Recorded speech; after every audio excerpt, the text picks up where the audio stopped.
Here I am, never more than a few feet away, held close in your hands at almost all moments of the day.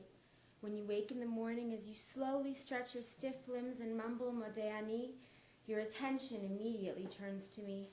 Adrenaline flows to the tips of your fingers as you slowly lift me up. I'm always connected to you. Doesn't matter if you're talking to someone else. Your number one relationship is forever with me. I'm always there, always sharing the news of the day, the latest gossip, always keeping you and your friends together, always providing entertainment when need be, a friendly companion in an unfriendly situation, your confidant, your best friend, your trusty advisor, your BlackBerry, your iPhone, your Facebook account, your constant connection to 21st century society. Here I am. What do I mean by this? Once upon a time, the world was different. You saw someone you thought you'd like, boy, girl, male, female, it didn't matter. You'd walk up to them, strike up a conversation. It didn't matter about what. It was only to start talking. Now there is the internet, the iPhone, the BlackBerry, regular phone calls and texting. There is Facebook and Twitter, tweets and posts, likes and dislikes. It really makes me worry because, you see, how are we ever supposed to have a real conversation with somebody? In a society that is rapidly evolving, where we are constantly connected to those around us, where communicating has never been easier, it seems to have lost its emotional value that we as humans hold so dearly. Here I am, the trusty communication device, always nearby. Feeling too shy to tell your significant other how you feel about them? Don't worry about it. Send them a relationship request on Facebook. Trying to avoid confrontation with your coworker who messed up your presentation this morning? Just text them. Didn't hand in your essay on time? Email your teacher.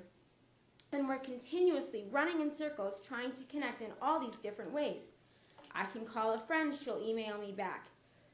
I'll text her a response just to have her BBM me. Perhaps Facebook message her and she'll tweet in return. Frankly, it's remarkable how disconnected we have become to one another when we live a lifestyle that is constantly finding new ways to connect. Now let's talk about what this means to a 16-year-old girl. Here we are, coming into our own, beginning to delve into an alien species, the 17-year-old male. To recap, just between the different males out there, so that we're sure. There's airmail and voicemail, email and snail mail. Where do we even have the opportunity of connecting with the actual mail, as in the M-A-L-E variety, as opposed to the, well, M-A-I-L kind? Where I come from, it used to be you met a nice Jewish boy in synagogue. He'd ask for your number, you'd go out, and in no time, your mother is calling the caterer with the menu for your wedding. Now? Well, now he catches your eye across the room. He asks you to accept his friend request on Facebook. You respond on MSN, he responds on BBM, and you respond on Twitter. Try explaining this to your nice Jewish mother. Well, Mom, we've really gotten to know each other. Well, no, we haven't actually gone on a date yet, but we've BBM'd and emailed, we've texted and tweeted, we even iChatted. Is he cute? Well, it was a little pixely on iChat, but he seems like it. At this point, your nice Jewish mother is looking at you like you've grown a third eye and started speaking a new language. And to be perfectly honest, you wonder if she isn't right. Now let's look at this from a religious perspective. The entire basis of Judaism is centered around the ideal of community. Minyans are defined as being the communal gathering of 10 or more Jewish adults. Communal, coming together as one unified community. Now interestingly, minyans are required for certain areas of a service. For example, the repetition of the Amidah, or a reading from the Torah. And as a daughter and a sister of Kohanim, I have come to realize the importance of having a minyan for the priestly blessing too. Now let's shift for just a moment. Losing a loved one is one of the hardest things we go through.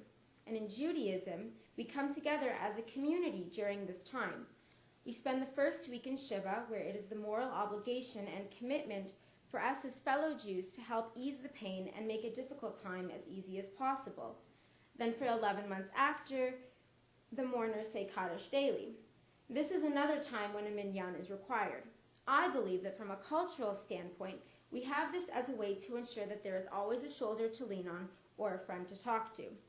So when the idea of using saycuddish.com starts to come into play, or we can all of a sudden create a virtual minion, are we becoming disconnected from this central value of Judaism by attempting to become more connected at large?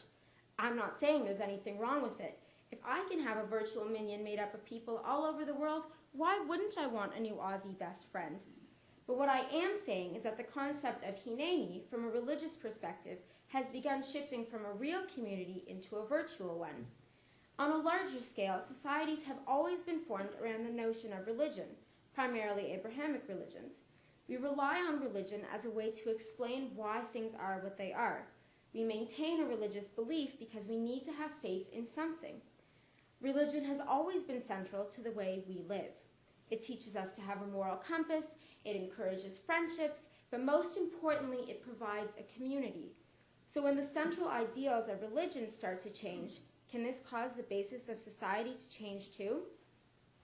Here I am, the ever-present communication device, your constant companion to 21st century society, always by your side, always keeping you engaged with the world around you, providing you with a million ways to connect and a billion ways to get lost in miscommunication.